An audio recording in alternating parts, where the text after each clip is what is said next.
En de organisatie die dus ondersteund te worden door de regering. En we merken wel dat er toch wel wat daar te wensen overlaat. Ja. Dat inheems platform zal bezig zijn onder leiding van mevrouw Audrey Christian. Een tijdje terug zo in de media verschenen met wat jullie allemaal willen gaan doen. Is het traject wel goed doorlopen? Want er zouden toch wel activiteiten komen. Hebben jullie tussen die oprichting en gedaan? Wel, we hebben dus in samenwerking met de Nationale Reparatiecommissie hebben we er dus voor gezorgd dat het wapen van de geoctrooieerde sociëteit dat op het paleis was, dat is verwijderd en dat er nu het wapen is van Suriname zelf. Dus dat is een van onze grootste zichtbare verdiensten.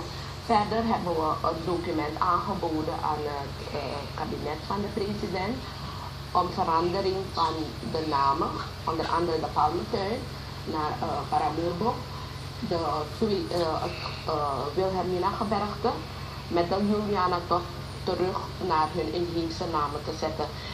Het voorstel is dus ingediend bij het kabinet van de president en men is willing om naar ons te luisteren. We wachten dus nu op het antwoord, want we weten wel dat het een proces is, maar het is dus ook in het kader van reparations, in het kader van herstel dat besloten is in de CARICOM.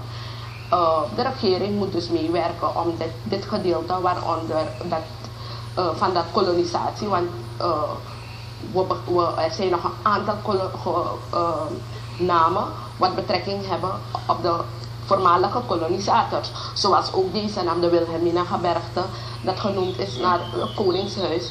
Maar van oorsprong had het een inheemse naam. Dus al dit soort zaken we willen dus niet alles, maar er moet toch wel... We moeten ergens beginnen. We moeten ergens beginnen. Ja. En ook heeft de regering dus aangegeven dat er herschrijving van de geschiedenis moet plaatsvinden. Want de geschiedenis zoals het nu op de scholen gegeven wordt, is niet de geschiedenis van Suriname. Men weet heel weinig over Suriname zelf, over het begin van de bezetting, over de gevechten die er zijn geweest, de strijd die er is geleverd. Ongeveer 200 jaar strijd hebben de inheemse geleverd tegen deze bezetters. Er is geen verslag daarover gemaakt in de boeken. En we zijn daarmee nu bezig met de herschrijving van de geschiedenis. Vandaar dat we een aantal geschiedenisschrijvers in onze organisatie hebben die zich daarmee bezighouden. Mevrouw Audrey en Christiaans, ja, mag ik u bedanken. 17 juni hebben we dus dat groot moment dat er een lezing wordt gehouden in Andres Beos. Naar 9 augustus toe, want dat is dan de dag der inheemse. Komen er nog meer activiteiten? Jawel, we zijn dus op 7, 8 en 9 augustus hebben we dus toestemming gehad van de president om activiteiten te organiseren in de Palmentuin. Paramurbo. Paramurbo. Paramurbo. Ja, bedankt voor de correctie. We hebben dus de bevoegdheid gehad van het kabinet, van de president, om de activiteiten te organiseren in dat verband.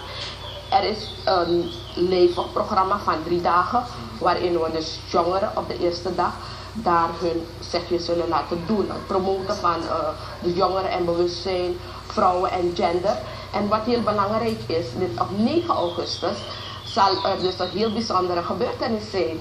Want op die dag zal dus de baton, de stick, er is een youth reparation rally, estafette, van start te gaan in Barbados.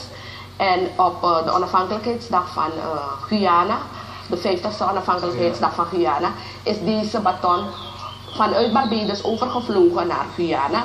En de president van Guyana heeft dit dus ontvangen. Ja. En op 9 augustus zal deze baton worden overhandigd aan Suriname. Okay. En het is een hele bijzondere gebeurtenis.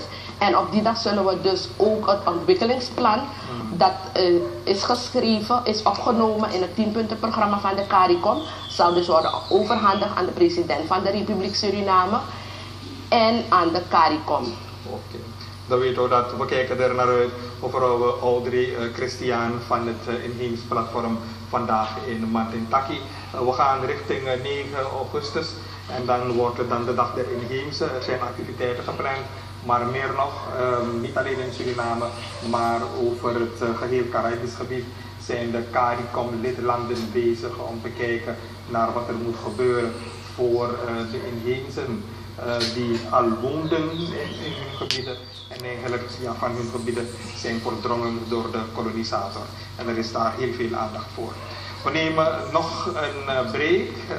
Ik denk heel toepasselijk dit prachtig lied van Anoushka Zegelaar en Breveld. En dan ben ik zo bij u terug. Die is weer aan de